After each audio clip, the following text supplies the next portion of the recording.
ಎಲ್ಲರಿಗೂ ನಮಸ್ಕಾರ ಸ್ನೇಹಿತರೆ. ಭಾರತ ಮತ್ತು ನ್ಯೂಜಿಲೆಂಡ್ ನಡುವಿನ ಮೂರನೇ ಟಿ20 ಪಂದ್ಯದಲ್ಲಿ ನಮ್ಮ ಭಾರತ ತಂಡ 8 ವಿಕೆಟ್ಗಳಿಂದ ಗೆದ್ದು ವಿಶ್ವ ದಾಖಲೆ ಕೂಡ ನಿರ್ಮಾಣ ಮಾಡಿದೆ.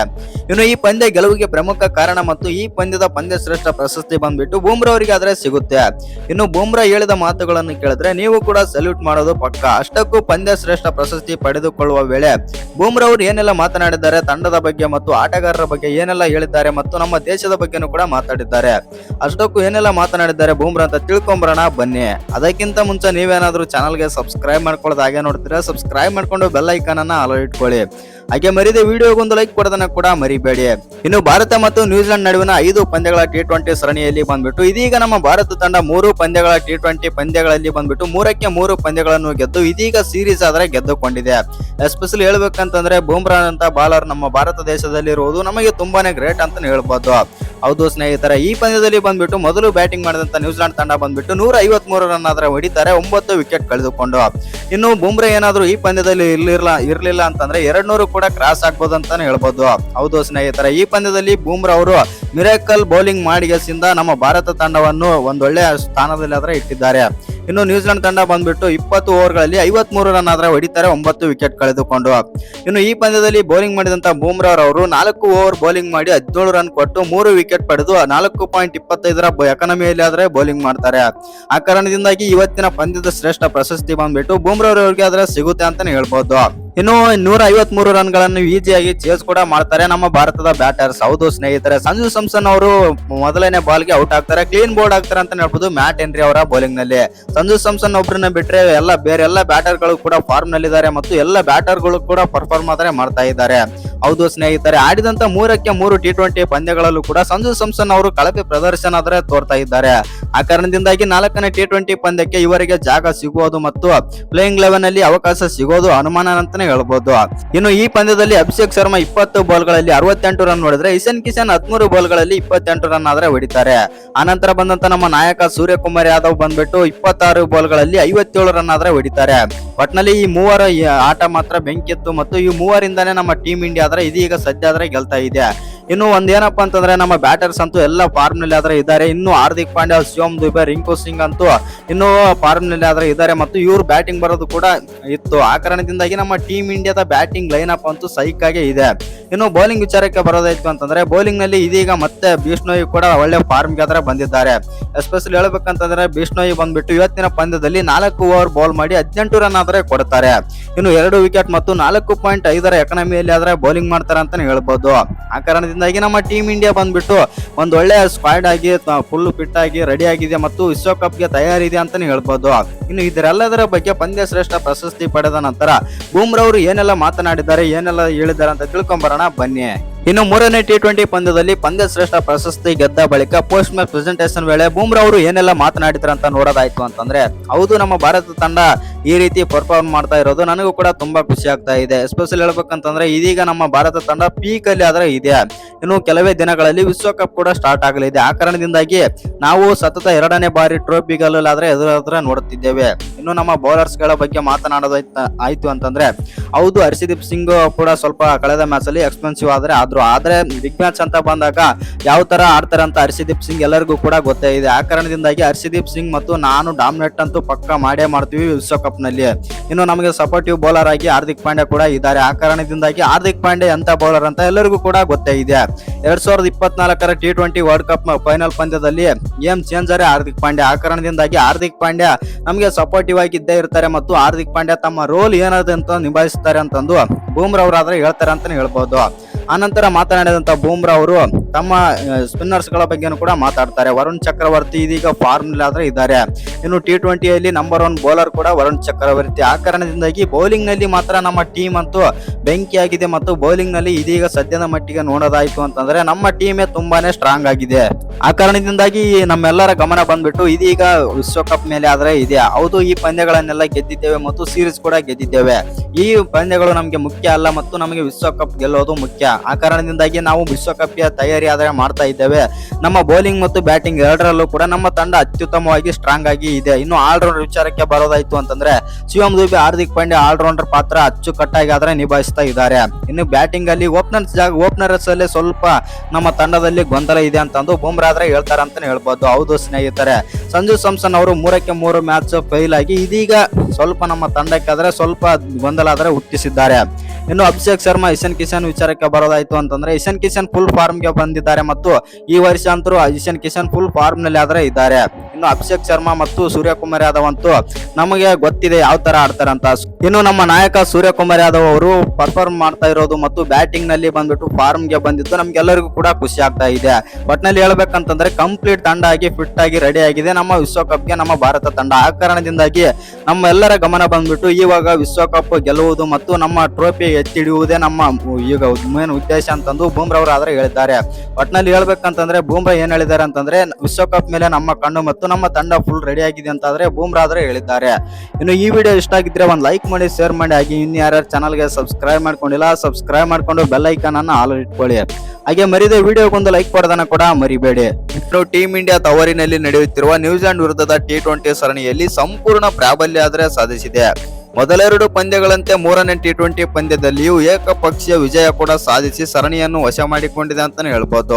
ಹೌದು ಸ್ನೇಹಿತರೆ, ಗುವಾಹಟಿಯಲ್ಲಿ ನಡೆದಂತ ಈ ಪಂದ್ಯವು ಭಾರತ ತಂಡ 154 ರನ್ಗಳ ಗುರಿಯನ್ನು ಕೇವಲ 10 ಓವರ್ಗಳಲ್ಲಿ ಚೇಸ್ ಮಾಡಿ ವಿಶ್ವ ದಾಖಲೆ ಆದ್ರೆ ಬರೆಯಿತು. ಇನ್ನು ಭಾರತ ತಂಡ ಈ ಚೇಸಿಂಗ್ ಮೂಲಕ T20 ಅಂತಾರಾಷ್ಟ್ರೀಯ ಕ್ರಿಕೆಟ್ ಇತಿಹಾಸದಲ್ಲೇ 150 ಅಥವಾ ಅದಕ್ಕಿಂತ ಹೆಚ್ಚು ರನ್ಗಳ ಗುರಿಯನ್ನು ವೇಗವಾಗಿ ಚೇಸ್ ಮಾಡಿ ಗೆದ್ದ ಎರಡನೇ ತಂಡ ಎಂಬ ದಾಖಲೆಗೆ ಪಾತ್ರವಾಯಿತು ಅಂತಾನೆ ಹೇಳ್ಬೋದು. ಹೌದು ಸ್ನೇಹಿತರ, ಈ ದಾಖಲೆಯ ಮೊದಲನೇ ಸ್ಥಾನದಲ್ಲಿ ಆಸ್ಟ್ರೇಲಿಯಾ ತಂಡವಿದೆ. ಕಾಂಗೂರು ಪಡೆ ಸೆಪ್ಟೆಂಬರ್ 2024ರಂದು ಸ್ಕಾಟ್ಲೆಂಡ್ ವಿರುದ್ಧ 155 ರನ್ಗಳ ಗುರಿಯನ್ನು ಕೇವಲ 9.4 ಓವರ್ಗಳಲ್ಲಿ ಚೇಸ್ ಮಾಡಿ ಗೆದ್ದಿತ್ತು. ಇನ್ನು ಭಾರತ ತಂಡ 10 ಓವರ್ಗಳಲ್ಲಿ ಈ ಸಾಧನೆ ಮಾಡಿ ಎರಡನೇ ಸ್ಥಾನಕ್ಕೆ ಆದ್ರೆ ಏರಿದೆ. ಆದರೆ ಟೆಸ್ಟ್ ಆಡುವ ರಾಷ್ಟ್ರದ ವಿರುದ್ಧ ಭಾರತ ತಂಡ 60 ಎಸೆತಗಳು ಇರುವಂತೆ 150ಕ್ಕಿಂತ ಹೆಚ್ಚಿನ ಮೊತ್ತವನ್ನು ಚೇಸ್ ಮಾಡಿ ಗೆದ್ದ ಮೊದಲ ತಂಡವಾಗಿದೆ. ಇದಕ್ಕೂ ಮುನ್ನ ವೆಸ್ಟ್ ಇಂಡೀಸ್ 2024ರಲ್ಲಿ ಸೌತ್ ಆಫ್ರಿಕಾ ವಿರುದ್ಧ 37 ಎಸೆತಗಳಿರುವಂತೆ 150ಕ್ಕಿಂತ ಹೆಚ್ಚು ಮೊತ್ತವನ್ನು ಚೇಸ್ ಮಾಡಿ ಗೆದ್ದಿತ್ತು. ಇನ್ನು ದಕ್ಷಿಣ ಆಫ್ರಿಕಾ ಭಾರತದ ವಿರುದ್ಧ 152 ರನ್ಗಳ ಗುರಿಯನ್ನು 13.5 ಓವರ್ಗಳಲ್ಲಿ ಚೇಸ್ ಮಾಡಿ ಗೆಲುವು ಸಾಧಿಸಿತ್ತು. ಆದರೆ ಡಿಕ್ವರ್ತ್ ಲೂಯಿಸ್ ನಿಯಮದ ಪ್ರಕಾರ ಜಯ ಸಾಧಿಸಿತು ಅಂತ ಹೇಳ್ಬೋದು. ಹೌದು ಸ್ನೇಹಿತರೆ, ಭಾರತ ತಂಡ ಈ ಸರಣಿಯನ್ನು ಇನ್ನು 2 ಪಂದ್ಯಗಳಿರುವಂತೆಯೇ ವಶ ಮಾಡಿಕೊಂಡಿದೆ. ಈ ಮೂಲಕ ಸತತವಾಗಿ ಹೆಚ್ಚು T20 ಸರಣಿ ಗೆದ್ದು ವಿಶ್ವ ದಾಖಲೆಯನ್ನು ಪಾಕಿಸ್ತಾನದೊಂದಿಗೆ ಹಂಚಿಕೊಂಡಿತು. ಎರಡೂ ತಂಡಗಳು ಸೋಲಿಲ್ಲದೆ ಸತತವಾಗಿ 11 T20 ಸರಣಿಯನ್ನು ಗೆದ್ದಿವೆ. ಪಾಕಿಸ್ತಾನ ತಂಡ 2016ರಿಂದ 18ರವರೆಗೆ ಈ ಸಾಧನೆ ಮಾಡಿದರೆ ಭಾರತ ತಂಡ 2024ರಿಂದ ಇಲ್ಲಿಯವರೆಗೆ ಸತತ 11 ಸರಣಿಗಳನ್ನಾದರೆ ಗೆದ್ದಿದೆ. ಇನ್ನೊಂದು ಸರಣಿ ಗೆದ್ದರೆ ಭಾರತ ತಂಡ ಚರಿತ್ರೆ ನಿರ್ಮಿಸಲಿದೆ ಅಂತಾನೆ ಹೇಳ್ಬೋದು. ಇನ್ನು ತವರಿನಲ್ಲಿ ಸತತ ಹೆಚ್ಚು T20 ಸರಣಿ ಗೆದ್ದ ದಾಖಲೆ ಕೂಡ ಭಾರತ ತಂಡದ ಹೆಸರಿನಲ್ಲಿಯೇ ಇದೆ. ಟೀಮ್ ಇಂಡಿಯಾ ಇದು ಸತತ 10ನೇ T20 ಸರಣಿಯಾಗಿದೆ. ಎರಡನೇ ಸ್ಥಾನದಲ್ಲಿರುವ ಆಸ್ಟ್ರೇಲಿಯಾ ತವರಿನಲ್ಲಿ 2006ರಿಂದ 10ರ ವೇಳೆ ಸತತ 8 ಸರಣಿ ಗೆದ್ದಿತ್ತು. ಭಾರತ ತಂಡ 2022ರಿಂದ ಇಲ್ಲಿಯವರೆಗೆ ಒಂದೇ ಒಂದು ಸರಣಿ ಕೂಡ ಸೋಲದೆ ಮುನ್ನುಗ್ಗುತ್ತಿದೆ ಅಂತಾನೆ ಹೇಳ್ಬೋದು. ಹೌದು ಸ್ನೇಹಿತರೆ, ಈ ಪಂದ್ಯದಲ್ಲಿ ಭಾರತದ ಆಟಗಾರರು ಅದ್ಭುತ ಪ್ರದರ್ಶನ ನೀಡಿದರು. ಅಭಿಷೇಕ್ ಶರ್ಮಾ ಕೇವಲ 20 ಬಾಲ್ಗಳಲ್ಲಿ 68 ರನ್ ಗಳಿಸಿದರೆ ನಾಯಕ ಸೂರ್ಯಕುಮಾರ್ ಯಾದವ್ ಅವರು 26 ಬಾಲ್ಗಳಲ್ಲಿ 57 ರನ್ ಗಳಿಸಿದರು. ಈ ಇಬ್ಬರು ಮೂರನೇ ವಿಕೆಟ್ಗೆ 102 ರನ್ಗಳ ಅಜೇಯ ಜೊತೆ ಆಟವನ್ನಾದರೆ ಆಡಿದರು.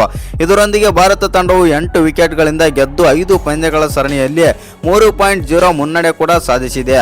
ಇದಕ್ಕೂ ಮುಂಚೆ ರಾಯ್ಪುರ್ನಲ್ಲಿ ನಡೆದಂತ ಇಂದಿನ ಪಂದ್ಯದಲ್ಲಿ ಭಾರತವು ಮತ್ತೊಂದು ವಿಶ್ವ ದಾಖಲೆಯನ್ನು ಕೂಡ ಮಾಡಿತ್ತು.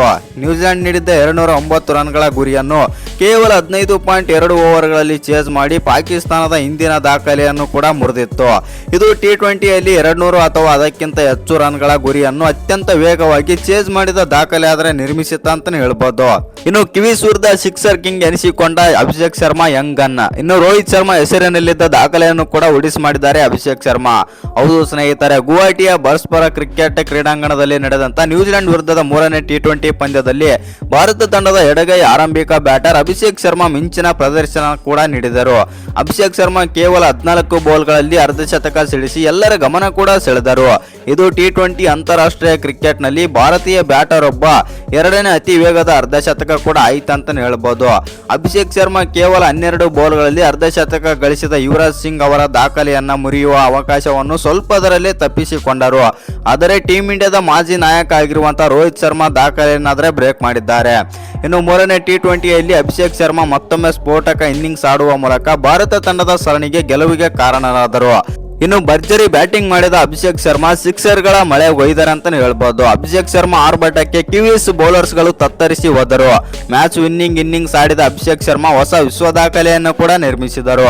ಹೌದು ಸ್ನೇಹಿತರೆ, ನ್ಯೂಜಿಲೆಂಡ್ ವಿರುದ್ಧದ ಟಿ20 ಸರಣಿಯಲ್ಲಿ ಅಭಿಷೇಕ್ ಶರ್ಮಾ ಅತಿ ಹೆಚ್ಚು ಸಿಕ್ಸರ್ಗಳನ್ನು ಬಾರಿಸಿದ ಭಾರತೀಯ ಬ್ಯಾಟರ್ ಎನಿಸಿಕೊಂಡರು.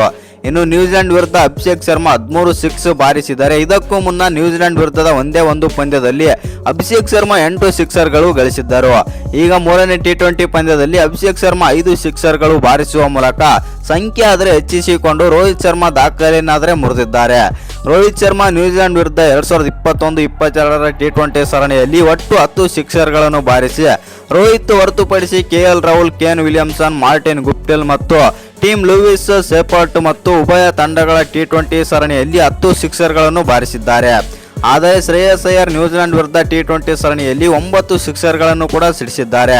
ಇನ್ನು ರೋಹಿತ್ ಶರ್ಮಾ ಟಿ20 ಕ್ರಿಕೆಟ್ನಲ್ಲಿ ನ್ಯೂಜಿಲೆಂಡ್ ವಿರುದ್ಧ ಅತಿ ಹೆಚ್ಚು ಸಿಕ್ಸರ್ಗಳನ್ನು ಬಾರಿಸಿದ ದಾಖಲೆಯನ್ನಾದರೆ ಹೊಂದಿದ್ದಾರೆ. ಇನ್ನು ರೋಹಿತ್ ಶರ್ಮಾ ಅವರು ನ್ಯೂಜಿಲೆಂಡ್ ವಿರುದ್ಧ 17 ಟಿ20 ಇನ್ನಿಂಗ್ಸ್ಗಳಲ್ಲಿ ಒಟ್ಟು 27 ಸಿಕ್ಸರ್ಗಳನ್ನು ಬಾರಿಸಿದ್ದಾರೆ. ಕಾಲಿನ್ ಮನ್ರೋ 12 ಪಂದ್ಯಗಳಲ್ಲಿ 24 ಸಿಕ್ಸರ್ಗಳೊಂದಿಗೆ 2ನೇ ಸ್ಥಾನದಲ್ಲಿ ಆದರೆ ಇದ್ದಾರೆ. ಇನ್ನು ಕಿವೀಸ್ ವಿರುದ್ಧ ಅಭಿಷೇಕ್ ಶರ್ಮಾ ಶರ್ಮಾ ರುದ್ರ ತಾಂಡವ. ಅಭಿಷೇಕ್ ಶರ್ಮಾ ಭಾರತದ ಪರ 2ನೇ ವೇಗದ ಶತಕ ಬಾರಿಸಿ ದಾಖಲೆ ಆದರೆ ನಿರ್ಮಿಸಿದ್ದಾರೆ. ಹೌದು ಸ್ನೇಹಿತರೆ, ಯುವರಾಜ್ ಸಿಂಗ್ ಭಾರತಕ್ಕಾಗಿ ಅತ್ಯಂತ ವೇಗದ ಅರ್ಧಶತಕ ದಾಖಲೆಯನ್ನಾದರೆ ಹೊಂದಿದ್ದಾರೆ. 2007ರ ಟಿ20 ವಿಶ್ವಕಪ್ನಲ್ಲಿ ಇಂಗ್ಲೆಂಡ್ ವಿರುದ್ಧ ಕೇವಲ 12 ಬಾಲ್ಗಳಲ್ಲಿ ಅರ್ಧಶತಕ ಆದರೆ ಗಳಿಸಿದ್ದರು. ಪೂರ್ಣ ಸದಸ್ಯ ರಾಷ್ಟ್ರದ ವಿರುದ್ಧ ಇದು ಅತ್ಯಂತ ವೇಗದ ಅರ್ಧಶತಕ ಕೂಡ ಆಗಿದೆ. ಭಾರತದ ಪರ 2ನೇ ಅತಿ ವೇಗದ ಅರ್ಧಶತಕ ಸಿಡಿಸಿ ಅಭಿಷೇಕ್ ಶರ್ಮಾ ತಮ್ಮ ಗುರು ಯುವರಾಜ್ ಸಿಂಗ್ ಅವರ ದಾಖಲೆಯನ್ನು ಮುರಿಯುವುದನ್ನು ಸ್ವಲ್ಪದರಲ್ಲೇ ತಪ್ಪಿಸಿಕೊಂಡ್ರೆ ಅಂತಾನೆ ಹೇಳ್ಬೋದು. ಇನ್ನು ಅಭಿಷೇಕ್ ಶರ್ಮಾ ತಮ್ಮ ಅರ್ಧಶತಕವನ್ನು ತಲುಪಲು ಕೇವಲ 2 ಎಸೆತಗಳನ್ನು ಮಾತ್ರ ಆಡಿದರು. ಹೌದು ಸ್ನೇಹಿತರೆ, ಗುವಾಹಟಿಯಲ್ಲಿ ನಡೆದ ಮೂರನೇ ಟಿ20 ಪಂದ್ಯದಲ್ಲಿ ಭಾರತ ತಂಡ ನ್ಯೂಜಿಲೆಂಡ್ ತಂಡವನ್ನು 8 ವಿಕೆಟ್ಗಳಿಂದ ಸೋಲಿಸಿ ಸರಣಿಯಾದರೆ ವಶ ಮಾಡಿಕೊಂಡಿತು. ಭಾರತ ತಂಡ ಈಗ 3.0 ಮುನ್ನಡೆ ಕೂಡ ಸಾಧಿಸಿದೆ. ಟಾಸ್ ಗೆದ್ದಂತ ಭಾರತದ ನಾಯಕ ಸೂರ್ಯಕುಮಾರ್ ಯಾದವ್ ಮೊದಲು ಬೌಲಿಂಗ್ ಆಯ್ಕೆ ಮಾಡಿಕೊಂಡರು. ಕಿವೀಸ್ ಪಡೆ 20 ಓವರ್ಗಳಲ್ಲಿ 9 ವಿಕೆಟ್ ಕಳೆದುಕೊಂಡು 153 ರನ್ ಆದರೆ ಗಳಿಸಿತು. ಭಾರತದ ವೇಗಿಯಾದಂಥ ಬೂಮ್ರಾ 3 ವಿಕೆಟ್ಗಳೊಂದಿಗೆ ಅತಿ ಹೆಚ್ಚು ವಿಕೆಟ್ ಪಡೆದ ಬೌಲರ್ ಕೂಡ ಎನಿಸಿಕೊಂಡಿದ್ದರು.